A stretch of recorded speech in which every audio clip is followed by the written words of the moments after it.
In the last class, I discussed with you about the atherosclerosis.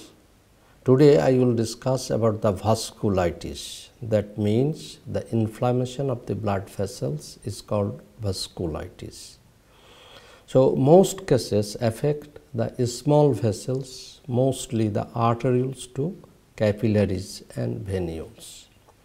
And two common pathologic mechanisms of vasculitis are the non-infectious, that means the immune mediated inflammations, and another one is the infectious, direct invasion by pathogenic organism. Major categories of non-infectious vasculitis involving the large vessels vasculitis, giant cell arteritis. We remember the giant cell arteritis, and medium vessels vasculitis is polyarteritis nodosa, and the small vessel vasculitis are the Wegener's granulomatosis. Mostly will remember or will recognize it. If we discuss about the pathogenesis of non-infectious vasculitis, may be caused by immune complex depositions, anti-neutrophil cytoplasmic antibodies, and anti-endothelial cell antibodies, and another autoreactive T cells. Among these, today I will mainly discuss about the giant cell arteritis, most common form of vasculitis, but it rare before the age of 50.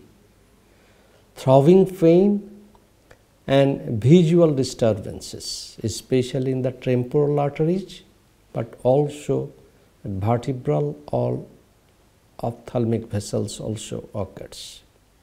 Morphology grossly intimal thickening, histologically it is a granulomatous inflammations, and giant cell are seen about 75% of the cases.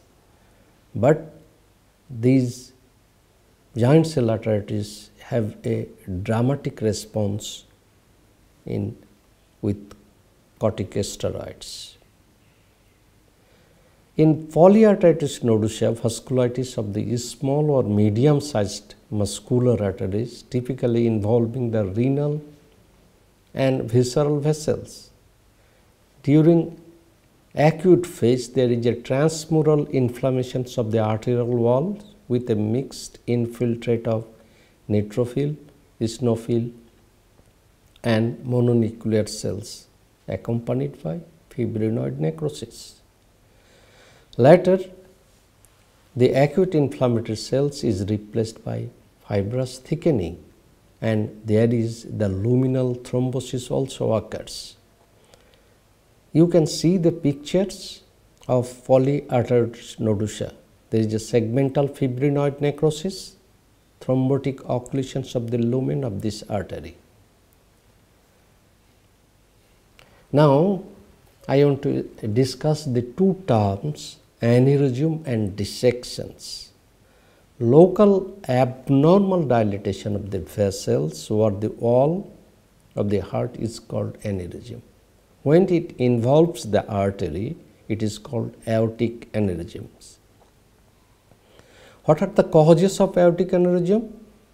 Again, the causes are atherosclerosis, syphilitic infections, trauma, polyarteritis nodosa, congenital defect, even the infections may be the cause. So, the next I want to discuss about the vascular tumors. You must know where you can classify the vascular tumors, then benign, intermediates, and malignant tumors. You must know at least two. The benign tumors are the hemangioma, intermediate tumors are the Kaposi sarcoma, and malignant tumors are angiosarcoma. Among the benign tumors, hemangioma, the capillary, it may be cavernous or it may be pyogenic granuloma. Another variety of benign tumors are the glomus tumors, and intermediate another one is the hemangioendothelioma, and malignant tumor is another is a hemangiopericytoma. Though these are rare, but you must memorize the hemangioma, especially the capillary and venous hemangioma along with the pyogenic granuloma. And angiosarcoma, you must memorize it. So, hemangioma is the very common tumor characterized by increased number of normal or abnormal vessels filled with bloods, and it is very common in infancy and children. Most are present from birth and initially increase in size, but many cases eventually regress spontaneously. What we write in the histopathology, histologically, is that communicating vascular channels, if we see the reports of hemangioma, we usually describe as communicating vascular channels, some of them filled with bloods. So, it is a benign lesion and it is a capillary hemangioma. It has a very scanty stroma. And pyogenic granuloma, it is a one type of capillary hemangioma, and when capillary hemangioma is ulcerated, surface is ulcerated, then we called it a pyogenic granuloma. You should not be confused with the granuloma or granulation tissue with the pyogenic granuloma. So, for simply what is pyogenic granuloma? It is a capillary hemangioma with surface ulcerations, and mostly it is found in the gum. We recognized it as a pyogenic granuloma. You can see the pictures of a capillary and cavernous hemangioma by comparisons. Morphologically, easily you can understand the case.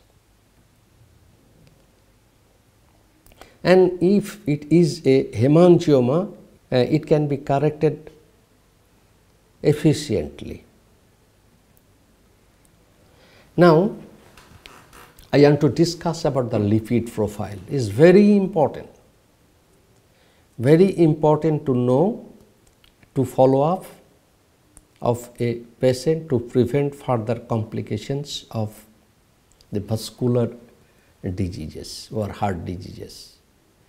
So, lipid profile is the estimation of total cholesterol, high density lipoprotein, low density lipoprotein and triglycerides. So, measurement of various lipids that are found in the blood and often used to assess the risk of heart disease.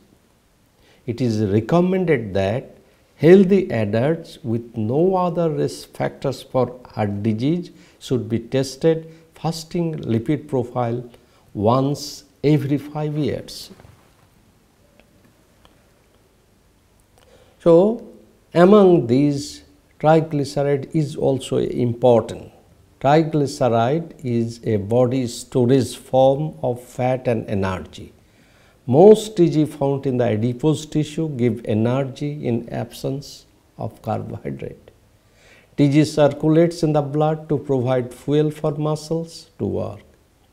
Increased in diabetic or obese persons and heart and blood vessels diseases. A meal high in sugar, fat or alcohol can rise triglyceride level drastically.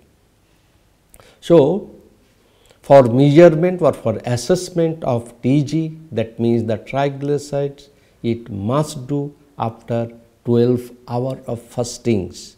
So, no food, no drinks except water for triglyceride testings. So, our goal of triglycerides should be 150 milligram, less than 150 milligram per dL. So, increased triglyceride level leads to coronary artery disease, even the fatty livers. So, if we want to prevent the coronary artery disease or fatty liver, we must control the triglyceride levels. Another is lipid is a cholesterol. It is very necessary molecules in human metabolisms, necessary for formation of essential substances such as steroid hormones, bile salts, cell membrane, vitamin D synthesis, even the adrenal hormones synthesis. Cholesterol is very essential. So, what are the sources of cholesterol? Source of cholesterol, the 70% synthesized in the body, that means in the liver, and 30% from the food, especially the animal source like meat, egg, dairy products. So, goal of our cholesterol level should be 150 to 200 milligram per dl. It is our goal. If the borderline, that is more than 200 to 240 milligram, is considered as borderline high risk, and if the level is more than 240 milligram per dl is considered as a high risk group. High level of cholesterol is associated with heart disease. Some drugs are known to increase the cholesterol levels, such as the anabolic steroids, as for example the insulin, beta blockers, epinephrine, oral contraceptives, even the vitamin D causes the increased level of cholesterol.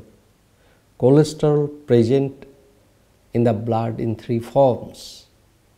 So, today I will discuss about the cholesterol and others, the lipids I will discuss in the next class. Thank you to you all.